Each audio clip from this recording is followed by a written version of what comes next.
The morning sun cast a gentle glow through the tall windows of Kensington Palace as Catherine, the Princess of Wales, sat quietly in her private study.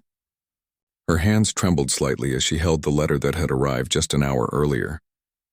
The royal seal on the envelope had already told her this was something important, but nothing could have prepared her for the contents inside. William had left early that morning for a series of official engagements across London. As the future King of England, his schedule was always packed with meetings, ceremonies, and public appearances. Catherine had grown accustomed to these separations over the years, but today felt different. Today, she needed him more than ever. The letter was from a small charity organization in Wales, a place that held special meaning for both William and Catherine. It was where they had first lived as a married couple, where William had served as a search and rescue pilot, and where they had built some of their most precious memories together. The organization worked with families who had lost loved ones in tragic accidents, providing support and counseling during their darkest hours. What made this letter so powerful was not just its contents, but the personal story it contained. A young mother named Sarah had written to Catherine directly, sharing how the princess's own openness about mental health struggles had given her the courage to seek help after losing her husband in a climbing accident. Sarah explained how she had watched Catherine speak at various events about the importance of reaching out during difficult times, and how those words had literally saved her life. Catherine read the letter 3 times, each reading bringing fresh tears to her eyes. Sarah wrote about her 2 young children, aged 5 and 7, who had struggled to understand why their father would never come home again. She described the dark months that followed, when getting out of bed felt impossible, and caring for her children seemed like an insurmountable challenge. But then Sarah had seen Catherine on television, speaking candidly about her own experiences with anxiety and the importance of seeking support. The princess had shared how even members of the royal family faced mental health challenges, and that asking for help was not a sign of weakness, but of strength. Those words had resonated so deeply with Sarah that she finally reached out to a counselor. The letter went on to describe Sarah's journey of healing, how she had slowly begun to rebuild her life, not just for herself but for her children. She had started volunteering with the same charity that was now writing to Catherine, helping other families navigate similar tragedies. Sarah had found purpose in her pain, turning her experience into a source of strength for others.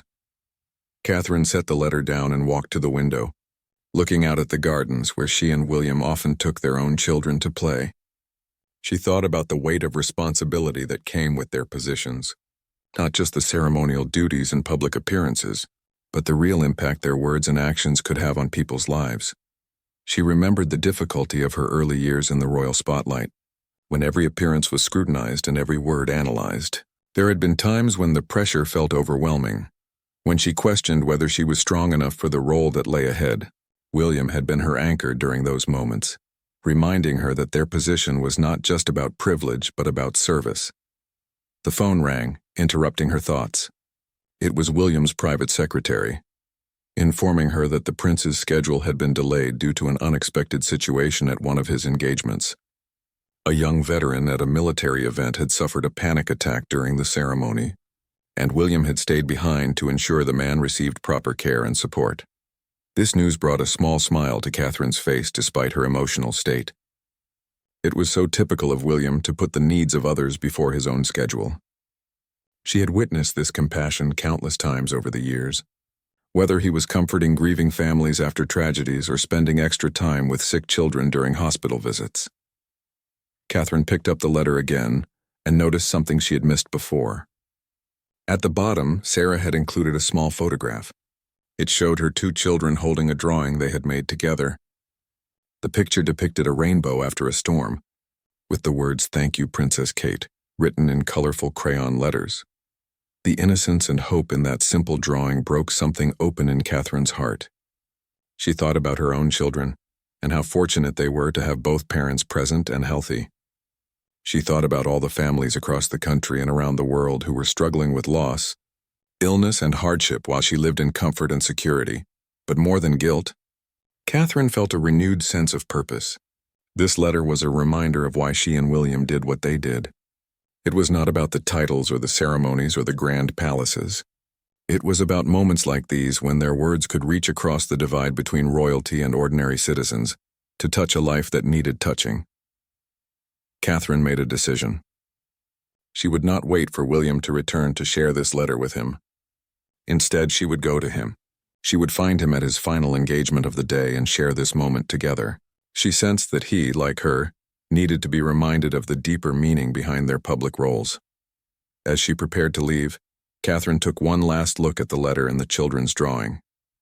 She carefully placed them in her handbag, knowing that she would treasure them forever. These were the moments that made all the challenges of public life worthwhile.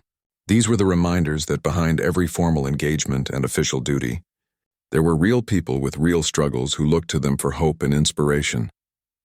The afternoon sun was beginning to set as Catherine's car pulled away from Kensington Palace, carrying her toward what would become one of the most emotionally significant moments of her marriage. She had no way of knowing that by the end of the day, the entire world would witness the depth of love and partnership that had sustained her and William through years of public service and private challenges. Prince William stood in the community centre in East London, his formal jacket slightly wrinkled from the long day of engagements. The final event on his schedule was supposed to be a simple visit to a youth mentorship program, but like so many of his public duties, it had become something much more meaningful and complex. The young veteran who had experienced the panic attack earlier was named Marcus, a 24-year-old former soldier who had served 2 tours in Afghanistan. Marcus had been invited to share his story of recovery and how the mentorship program had helped him transition back to civilian life. But when the moment came to speak, the memories and emotions had overwhelmed him. William had immediately stepped away from the formal proceedings to kneel beside Marcus, speaking to him in quiet, reassuring tones while the medical team was called. The prince had learned over the years that sometimes the most important moments of any engagement happened away from the cameras and prepared speeches. "It's all right, mate," William had said, using the informal language that came naturally to him despite his royal upbringing. "Just breathe with me. In and out. That's it." He had stayed with Marcus for nearly an hour, long past when his security team had suggested they should leave. Now, as the formal part of the event concluded, William found himself in deep conversation with Marcus and several other veterans about their experiences. These were the conversations that energized him most, the real connections that reminded him why he had chosen to focus so much of his charitable work on mental health and veteran support. Marcus had served as a communications specialist in Helmand Province, where he had witnessed things that no young person should ever have to see. He spoke about the friends he had lost, the moral injuries that were harder to heal than physical wounds, and the struggle of returning to a world that seemed to have moved on without understanding what he had been through. The hardest part, Marcus explained, wasn't being in danger overseas. It was coming home and feeling like I didn't belong anywhere, like I was broken in a way that couldn't be fixed. His words resonated deeply with William, who had heard similar stories from dozens of veterans over the years. William shared some of his own experiences from his time as a search and rescue pilot, though he was careful not to compare his service to combat duty. He spoke about the weight of responsibility he had felt when lives depended on his decisions, and the importance of having people to talk to when the pressure became overwhelming. "I remember one rescue," William said, his voice quiet and thoughtful. "We were called out to save a family whose boat had capsized in rough seas. By the time we reached them, we could only save the mother and one child. The father and the other child were already gone."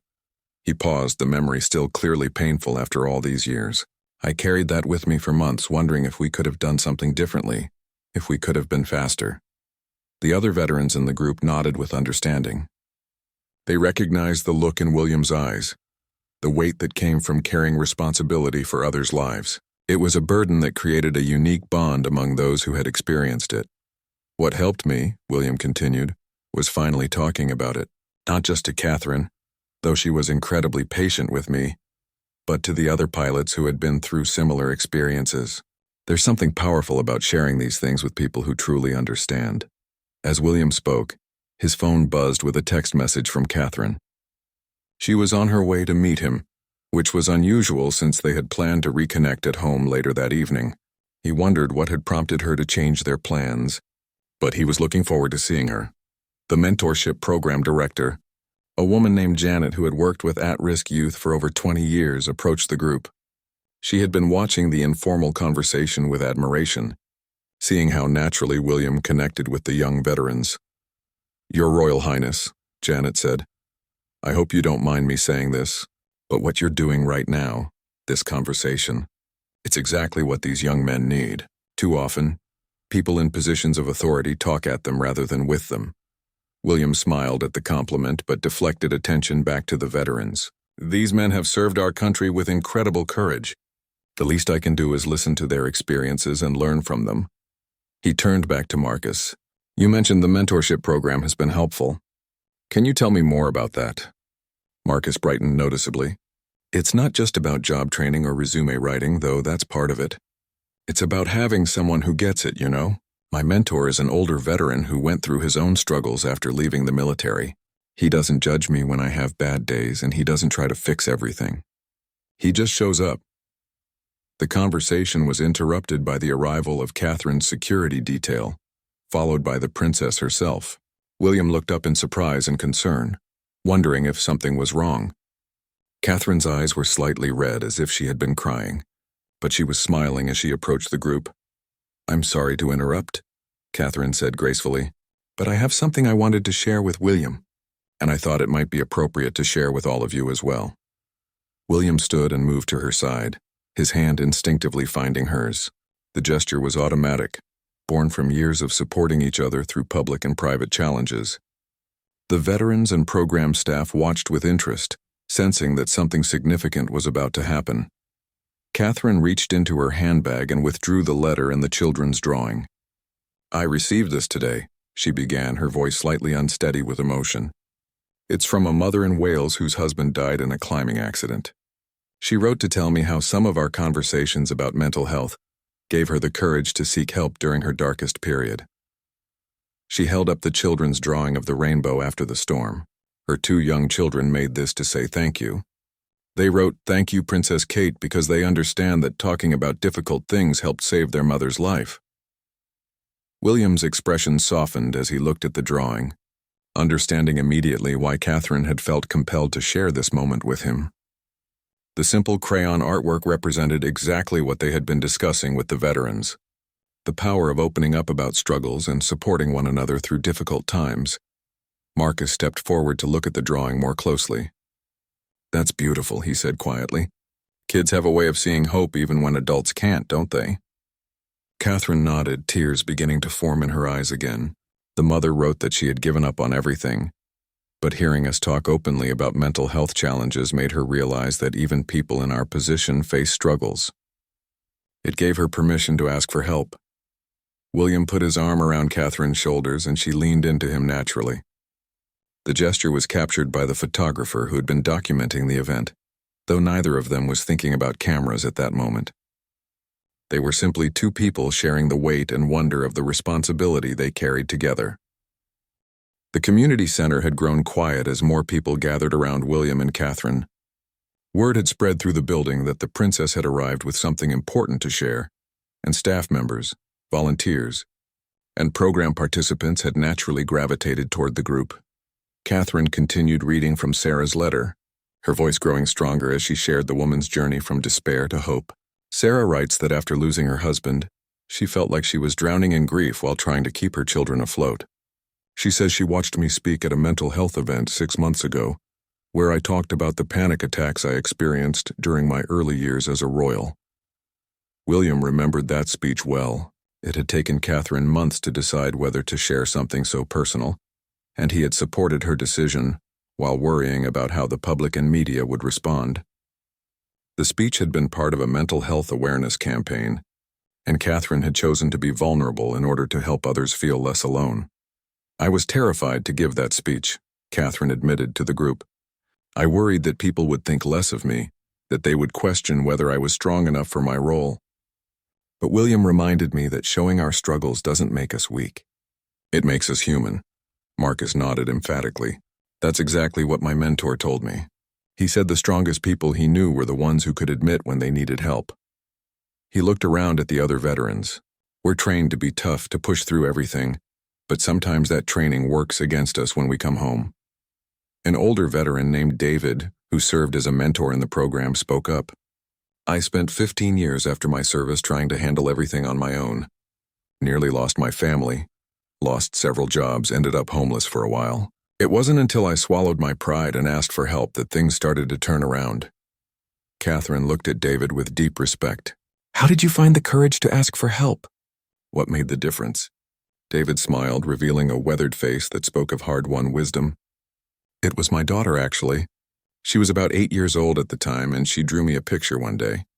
It showed our family standing together, but in her drawing, I was standing far away from everyone else, kind of gray and sad-looking. The parallel to the rainbow drawing in Catherine's hands was not lost on anyone in the group.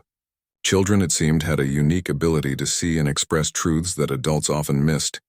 When I asked her about the picture, David continued, she said, "Daddy, you're always far away, even when you're here." That broke my heart, but it also opened my eyes. I realized that my pain was affecting everyone I loved. Not just me. William found himself thinking about his own children, George, Charlotte, and Louis. He wondered what they would draw if asked to depict their family. Would they show him as present and engaged? Or would royal duties and the weight of his future responsibilities create distance even within his own home? Catherine seemed to be having similar thoughts. Sometimes I worry that our children see us more as public figures than as simply mom and dad, she said quietly. The constant schedules, the protocol, the security, it's a very different childhood than either William or I had. But they also see you doing this, Janet, the program director, interjected gently. They see you caring about people, making a difference in lives like Sarah's and the families we work with here. That's not a bad legacy to leave your children. William squeezed Catherine's hand. Our children know they're loved, he said firmly. They know that everything we do publicly is about trying to make the world a little better for people like them and for everyone else. When they're old enough to understand fully, I think they'll be proud of what we've tried to accomplish. Catherine looked down at Sarah's letter again. Sarah also writes about her children's recovery. She says that once she started getting help for her own grief, she was able to be more present for them. They started talking about their father more openly, sharing memories instead of just feeling sad. That's how healing works, said a young woman named Aisha, who had been quietly listening to the conversation. She was a program participant whose brother had died in a motorcycle accident 2 years earlier.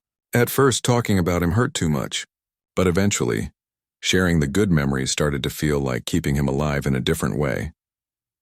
The group fell into a comfortable silence, each person processing the weight of the stories being shared. Outside, the London evening was settling in, and the warm lights of the community center created an intimate atmosphere that made deeper conversations feel natural and safe. William looked around at the faces gathered in their circle. Here were people from completely different backgrounds, different social classes, different life experiences, all connected by the universal human experience of loss, struggle, and the journey toward healing. It was exactly the kind of connection that made his role meaningful. You know, William said thoughtfully, moments like this remind me why Catherine and I do what we do. It's not about the ceremonies or the traditions, though those have their place. It's about these conversations, these connections. Catherine nodded, then looked directly at Marcus. When you had your panic attack earlier today, you probably felt embarrassed or weak. But look what's happened because of it. We're all here, sharing our stories, supporting each other. Your vulnerability opened the door for all of this. Marcus looked surprised by this perspective. I hadn't thought of it that way. I just felt like I had failed, like I had let everyone down. You didn't fail, William said firmly. You had a human response to overwhelming emotions. The fact that you were here at all, ready to share your story, shows incredible courage. Catherine pulled out her phone and showed the group a photo of her 3 children playing in the garden at Kensington Palace. I want to read them Sarah's letter tonight, she said. Obviously in age-appropriate language. But I want them to understand that Mummy and Daddy's work isn't just about wearing nice clothes and going to fancy events. It's about helping people feel less alone. The conversation was interrupted by the gentle sound of evening prayers beginning at a mosque across the street. The call to prayer drifted through the windows, adding another layer of meaning to their gathering. In this diverse London neighborhood, people from many different backgrounds and faiths came together, each carrying their own stories of struggle and hope. We should probably start wrapping up, William's private secretary said quietly, appearing at the edge of the group. The security team was beginning to show signs of concern about the extended timeline, and there were protocols to consider. But neither William nor Catherine seemed ready to leave. This spontaneous gathering had become something precious, a reminder of the real purpose behind their public roles. They were both thinking about how to honor this moment and the people who had shared it with them. Catherine looked at her husband and saw something in his expression that she recognized from their most intimate moments together. It was the look he got when he was deeply moved, when the weight of their shared responsibility felt both overwhelming and profoundly meaningful. She knew he was feeling exactly what she was feeling in this moment. "Before we go," Catherine said to the group, "I want to ask you all something. Sarah's letter has affected me so deeply today, and sharing it with all of you has made it even more powerful. Would you be willing to help me respond to her?" The question surprised everyone, including William. Catherine had clearly been thinking about this during their conversation, but she hadn't mentioned it to him.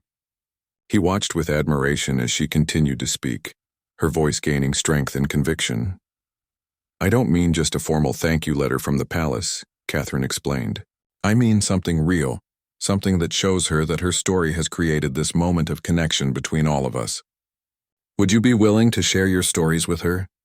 To let her know that she's part of a larger community of people who understand struggle and healing?"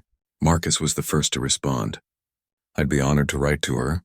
If my story could help her feel less alone, the way hearing from other veterans has helped me, then absolutely." David nodded enthusiastically. "Count me in, and I'd love for her to meet my daughter, the one who drew that picture that changed my life. Maybe we could arrange a video call or something." Aisha smiled through tears that had begun to form. "I've never shared my story with anyone outside this program, but if it could help another mother who's grieving, I think I'd like to try." William watched this spontaneous outpouring of generosity with amazement. Within minutes, the entire group had volunteered to contribute to a collective response to Sarah. Janet offered to coordinate the effort through the community center, creating a booklet of stories and messages that could be sent to Wales. "This is extraordinary," William said, his voice thick with emotion. Sarah reached out to Catherine, feeling alone in her grief, and now she's going to hear from a dozen people who understand her journey. This is exactly how healing happens, how communities are built. Catherine felt tears beginning to flow freely now. The day had been such an unexpected journey, starting with a private moment of reflection in her study, and leading to this beautiful expression of human connection. She looked around at the faces of people who had been strangers an hour ago and were now part of something meaningful together. "I need to tell you all something," Catherine said, her voice wavering slightly. "Sometimes the royal life can feel very isolated. People treat us differently. They're careful about what they say around us, and we can go weeks feeling like we're performing rather than really connecting with people." William reached for her hand, understanding exactly what she was trying to express. They had talked about this feeling many times in private, the strange loneliness that could exist even in crowds of people. "But tonight," Catherine continued, "all of you have given us the gift of seeing us as just William and Kate, as people who care about the same things you care about. You've let us into your stories, and you've received ours. This is what I hoped our work could be about when I first became part of this family." The room had grown very quiet. Even the security team and palace staff seemed to understand that they were witnessing something rare and precious. The photographer who had been documenting the event had long since stopped taking pictures, too moved by what was unfolding to focus on capturing it. William stood up slowly, still holding Catherine's hand. "I think we need to do something to mark this moment," he said. "Not just for us, but for Sarah and her children, and for everyone who will benefit from the connections we've made here tonight." He looked around the community center, taking in the modest but welcoming space where so much healing work happened every day. "This center, this program, what you're all doing here, it's exactly the kind of grassroots work that changes lives. Catherine and I would like to become more involved, not just as royal patrons, but as people who believe in what you're accomplishing." Janet looked stunned. "Your Royal Highness, we would be incredibly honored by your support, but we don't want to take advantage of this moment or put any pressure on you." Catherine smiled through her tears. "You're not taking advantage of anything. If anything, we're asking if we can take advantage of your expertise and experience. We want to learn from you, to understand how we can better support programs like this across the country. Marcus stepped forward hesitantly. "Can I ask you something?" When both William and Catherine nodded, he continued. "Do you ever feel like the weight of what people expect from you is too much? Like you might not be strong enough for everything that's asked of you?" The question hung in the air for a moment. It was incredibly personal, the kind of thing that protocol would normally prevent anyone from asking members of the royal family. But the evening had moved far beyond normal protocol.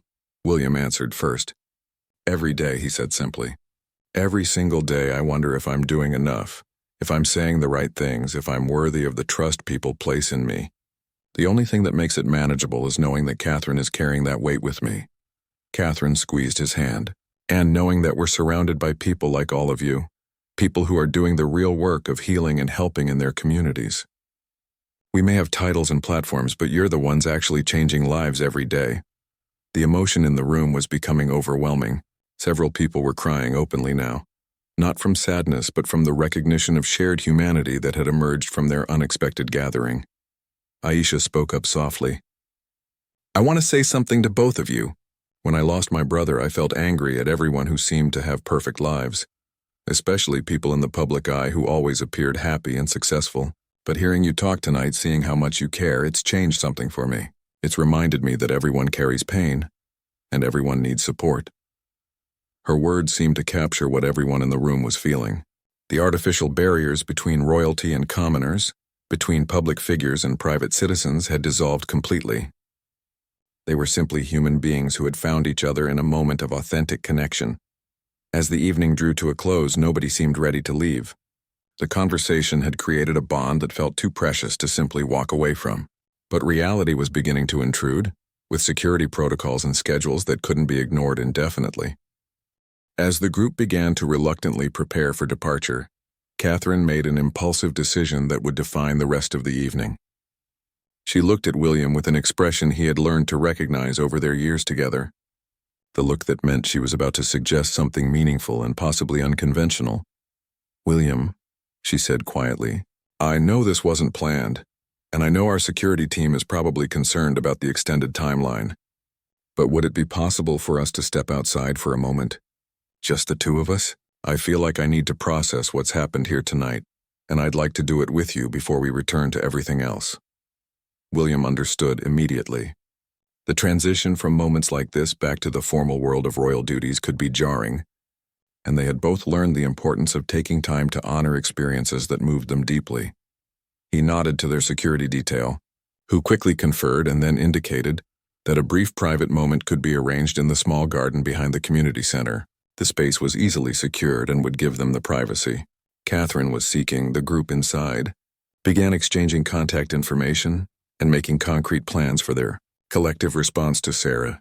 The energy was positive and purposeful, with everyone committed to turning the evening's emotional connections into ongoing action. William and Catherine stepped through the back door of the community center into a modest garden that served as a peaceful retreat for program participants. The space was simple but thoughtfully designed, with benches arranged around a small fountain and solar lights creating a gentle ambiance in the growing darkness. For the first time all day, they were truly alone together. No staff, no security visible nearby, no agenda or schedule demanding their attention. Catherine sat on one of the benches and William joined her, both of them taking a moment to simply breathe and be present with each other. "When I got that letter this morning," Catherine began, "I never imagined it would lead to this. To us being here having those conversations, making those connections." She pulled the letter from her handbag again, looking at it with fresh eyes after everything that had transpired. William put his arm around her shoulders and she leaned into him naturally. "That's the thing about this life we've chosen," he said thoughtfully. "We never know when a routine engagement is going to become something that changes us, when a letter is going to redirect our entire day." They sat in comfortable silence for a few minutes, listening to the gentle sound of the fountain and the distant sounds of London evening traffic. Both of them were processing not just the events of the day, but the deeper questions those events had raised about their roles, their purpose, and their impact on the world. "I keep thinking about what Marcus asked us," Catherine said, "about whether we feel like the weight of expectations is too much. I was proud of how you answered him, but I also know there are days when we both struggle with that weight. William nodded, remembering his own moments of doubt and uncertainty. There was a time early in our marriage when I wondered if we were making any real difference. When all the ceremonies and ribbon cuttings and formal dinners felt empty, like we were just going through motions that didn't matter to anyone. Catherine turned to look at him directly. What changed that for you? Moments like tonight, William said without hesitation. Conversations like the ones we just had, realizing that our platform isn't just about tradition or pageantry, but about creating space for people to feel heard and valued. He paused, choosing his words carefully. And having you beside me through all of it, knowing that whatever challenges we face them together. The emotion in his voice brought tears to Catherine's eyes again. After all their years together, through the courtship, the engagement, the wedding, the children, the countless public appearances, she sometimes forgot to step back and appreciate the partnership they had built. I need to tell you something, Catherine said, her voice barely above a whisper. When I was reading Sarah's letter this morning, I had a moment of panic.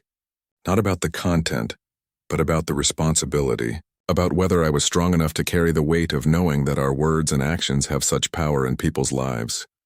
William took her hands in his, looking directly into her eyes. And what helped you through that panic?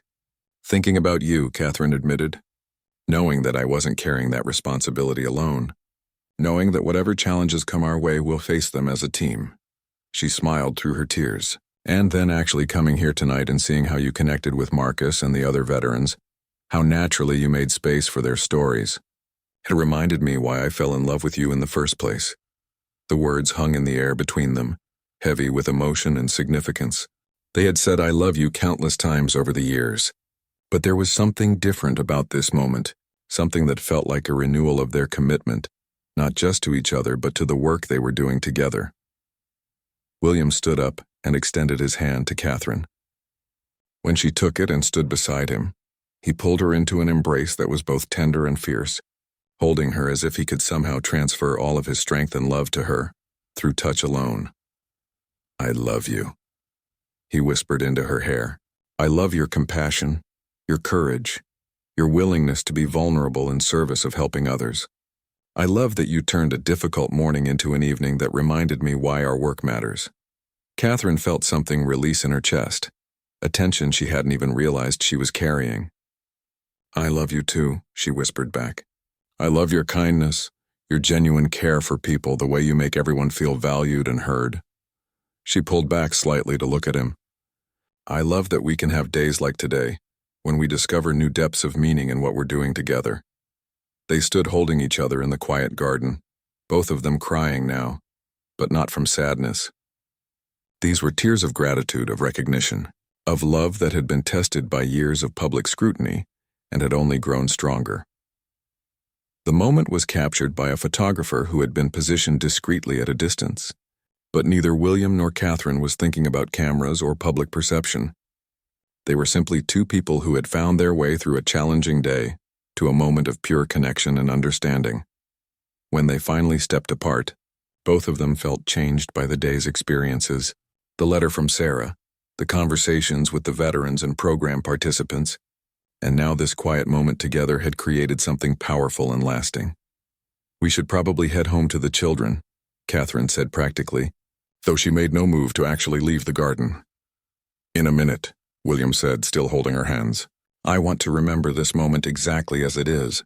Tomorrow we'll go back to official schedules and formal protocols, but tonight, we got to be reminded of why those things matter. Tonight we got to be just William and Kate helping people and being helped by them. Catherine smiled, understanding exactly what he meant. And tomorrow we'll start working on that response to Sarah. And we'll follow up with the community center. And we'll carry tonight with us into whatever comes next. As they finally began to walk back toward the building where their security team and staff were waiting, both of them felt a renewed sense of purpose and partnership that would sustain them through whatever challenges lay ahead. 3 weeks later, Catherine sat in the same study at Kensington Palace, where she had first read Sarah's letter. This time, however, she was not alone.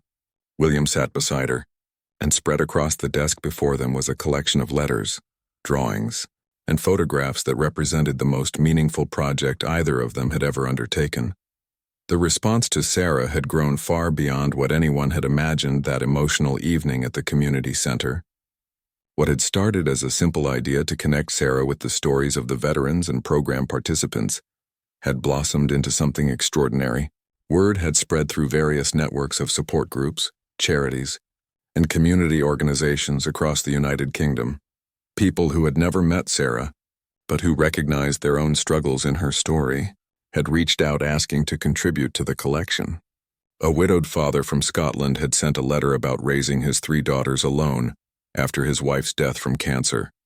A young mother from Northern Ireland had shared her journey through postpartum depression and the importance of asking for help. Veterans from across the country had written about their experiences with grief, trauma, and recovery. Janet from the community center had coordinated the effort with remarkable efficiency and sensitivity. She had worked with Catherine's office to ensure that every contribution was handled with care and respect, and that the final collection would be something that honored both Sarah's courage in reaching out and the generosity of everyone who had responded. "Look at this one," William said, holding up a letter written in careful handwriting by an elderly man named George. He's 83 years old, and he writes about losing his best friend in World War II when they were both 19. He says that reading about Sarah's loss through the community center's newsletter made him want to share his story for the first time in 64 years. Catherine shook her head in amazement. It's incredible how one person's willingness to be vulnerable can create permission for others to share their own experiences. She picked up another letter, this one from a teenage girl whose older brother had died in a car accident. This young woman writes that she never thought adults struggled with grief the way she does. Learning about Sarah helped her understand that healing takes time at any age. The collection had grown to include over 200 letters, drawings, poems, and photographs. Each contribution told a unique story. But together, they created a powerful testament to human resilience and the importance of community support during difficult times. But perhaps the most moving part of the collection was the response from Sarah herself. After receiving the first batch of letters and learning about the project, she had written back to Catherine expressing her overwhelm at the outpouring of support and sharing updates on her family's continued healing journey. "Her latest letter is the one that really gets to me," Catherine said, reaching for a blue envelope that had arrived just that morning. She writes about how her children are doing better than they have since their father's death.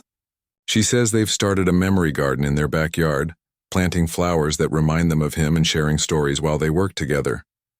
William smiled as he listened. "And she's decided to become a volunteer with the grief counseling organization in Wales, hasn't she?" Catherine nodded. "She wants to help other families who are going through what she experienced. She says receiving all these letters showed her that her pain could become a source of strength for others, just like everyone who wrote to her had done." The ripple effects of that evening at the community center had continued to spread in ways neither William nor Catherine had anticipated. Marcus, the young veteran who had experienced the panic attack during William's visit, had become a regular speaker at mental health events, sharing his story with other service members. David, the older veteran whose daughter had drawn the picture that changed his life, had started a support group for military families dealing with trauma.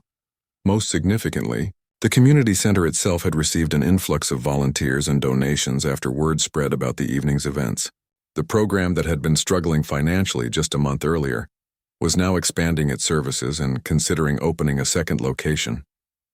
"I keep thinking about what this all means," Catherine said thoughtfully. "Sarah reached out to us feeling isolated and hopeless, and now she's at the center of a community of people who understand her experience. But more than that, she's become someone who helps others feel less alone." William reached for her hand, a gesture that had become even more meaningful since their emotional conversation in the garden. "It makes me think about the responsibility we carry differently," he said. "Not as a burden, but as an opportunity to create connections between people who need each other." Catherine looked at the photograph that had started everything, the rainbow drawing created by Sarah's children with their message of thanks written in colorful crayon. "I want to frame this," she said. "I want to put it somewhere where we'll see it every day, as a reminder of why we do what we do." "Our children should see it too," William suggested. "They should understand that Mommy and Daddy's work isn't just about attending events, but about helping create moments like this. As if summoned by the mention of their names, The sound of laughter and running footsteps could be heard in the hallway outside the study. George, Charlotte, and Louis were home from their various activities, and the palace was coming alive with the energy of family life. Speaking of the children, Catherine said with a smile, they've been asking when we're going to visit Wales to meet Sarah and her family. I think they understand, in their own way, that something important happened because of that letter. The visit to Wales was already being planned. It would be a private trip, not an official royal engagement, just William and Catherine meeting Sarah and her children as one family connecting with another. The media would not be invited, and there would be no formal protocols or ceremonies. I'm looking forward to that visit more than any official engagement we have scheduled, William admitted. There's something powerful about completing the circle, about meeting the person whose letter started all of this. Catherine began carefully organizing the letters and drawings, preparing to send the complete collection to Sarah. Each contribution had been copied so that the community center could create an archive for other families to access. But the originals belonged with the woman whose courage had made it all possible. You know what strikes me most about all of this? Catherine said as she worked. Sarah thought she was reaching out to us for help, but really she gave us a gift. She reminded us of the real purpose behind everything we do. She showed us that our work matters not because of titles or traditions, but because of moments like these. William stood and walked to the window, looking out at the gardens where their children often played. I've been thinking about that a lot lately, about how we measure the success of our work. It's not about the number of events we attend or the amount of media coverage we receive. It's about connections like these, about people feeling less alone because of something we've said or done. The afternoon sun was beginning to set, casting a warm glow through the study windows. In a few hours, William and Catherine would attend a formal dinner at the palace, fulfilling their official duties with the same dedication they always brought to such occasions. But now those duties carried a deeper meaning, informed by the understanding that their platform could create real change in real lives. I love you, Catherine said suddenly, the words coming from a place of deep gratitude and recognition. I love that we can take a morning that started with tears and turn it into something that helps hundreds of people feel connected and supported. William returned to her side and pulled her into the kind of embrace that had moved the world 3 weeks earlier in that community center garden. I love you too, he whispered. I love that we're partners in this work, that we face everything together, and that we never stop learning about what it means to serve others. As they held each other in the quiet study, surrounded by letters from people who had found hope and connection through their shared vulnerability, both William and Catherine understood that they had discovered something precious. They had learned that their greatest strength lay not in their titles or their protocol, but in their willingness to be human with others, to share their struggles and their healing, and to create space for authentic connection in a world that often felt divided and disconnected. The photograph of the rainbow after the storm, drawn by 2 children who had found hope again, sat on the desk as a reminder that sometimes the most important work happens not in grand gestures or formal ceremonies, but in quiet moments of truth-telling and mutual support. And in those moments, the distance between royalty and regular people disappears entirely, leaving only human beings helping other human beings find their way through difficulty toward healing and hope.